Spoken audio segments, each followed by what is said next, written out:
Let's turn all this into this.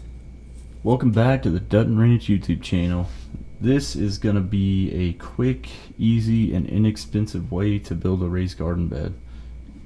So we kind of tossed around quite a few ideas. I looked on Pinterest and YouTube for some inspiration and kind of figured out, a way to build them that one wasn't going to break any kind of budget, and two just wasn't going to be that difficult, because these are going to be some trial run raised garden beds just to see if we want to do them next year.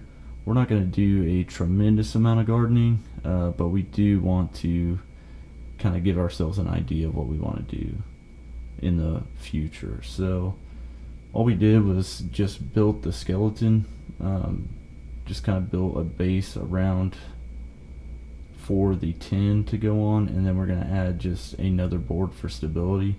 This is a really simple build, and what I saw on Pinterest and YouTube I kind of just threw together. I actually didn't know that you didn't have to put anything in the bottom, and I knew that was going to be kind of difficult with cleaning them out, and also for somewhere for the water to escape, because you obviously don't want your roots just sitting in a bunch of water, because then they can mold and they go bad. So all of your effort that you put in the spring isn't gonna yield anything later on. We added a couple boards in the corners just for more stability, because it was a little rocky and it wasn't as sturdy as I would like it to be. So we added those in, put the tin on the sides, and once I added those and the tin, it actually came out a lot better than I expected. After we put the tin on, we just added boards to the top of the tin to add more stability to the whole thing.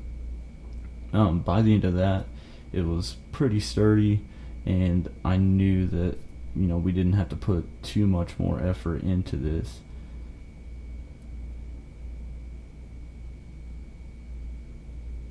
So we got the wood from one of our friends that owns a sawmill, and he just had a bunch of rough cut lumber and actually gave us all this for free, because he just burns it, so he wasn't very worried about a price or anything, which was super nice. We really appreciate him. And then we got this tin from a reclaimed rabbit cage that my dad had in his backyard. He wasn't using it, and it was eventually going to get burned as well, so he just gave it to me, and I refurbished the rabbit cage, but I only left tin on top of it.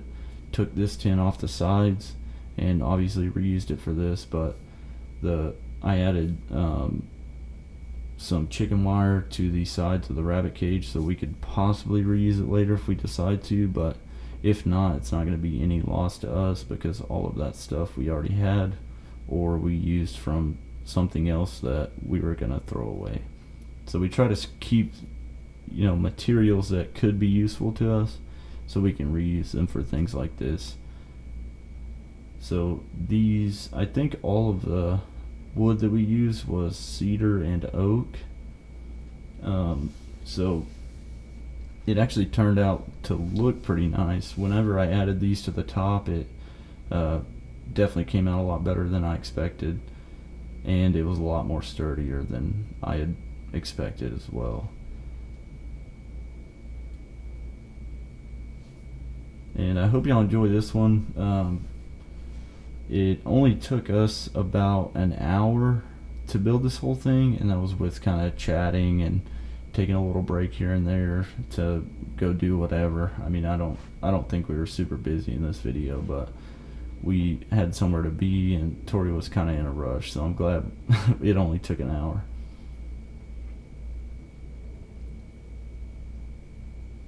So once we got this all put together, I drug it over to where we wanted it in the yard and started adding some compost material. And this wood at the bottom, it's going to compost really good throughout the spring, and it's also just going to provide a little bit of a filler and hopefully some water retention in there. And then we added some leaves on top of the brush. We got the brush just around our property. We had a tree fall and just use that brush in the bottom of there. And then all the leaves, obviously, leaves fall from trees, we used all that. And I had a compost pile on the back of the property that I got from my old job. It was just sediment that we took out of a pond, and it was going to the dump. So I just told them, hey, dump a little bit on my property, save you a trip to the dump, and it'll help with a compost pile. So I feel like it turned out pretty great. Let me know what y'all think, and I hope y'all like the video.